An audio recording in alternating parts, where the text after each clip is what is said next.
Joy ko! Saksi mo!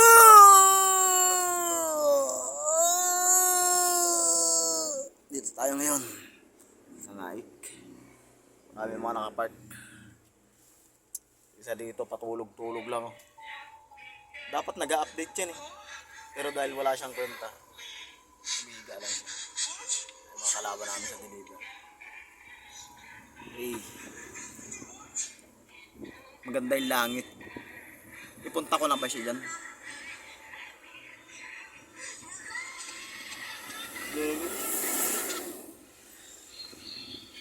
Every time I sleep, without my phone, without my wings, and separate. Without you. Pag niluto ko niyan, katutin ko yan.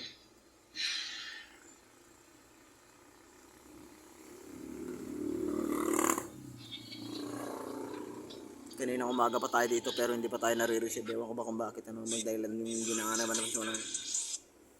Dapat kanina pa tayo nare-receive dito kasi kung magkano yung karga natin dito. Pero inaano yung kanimin sa ano ba na hindi naman nila dapat inaano yung mga kwan dito. Dapat inaano nila kasi mga baka priority nga dito mga gatas nga itong dala namin. Pero hindi nila inaano ng mga ano mga kwan dito mga kwan.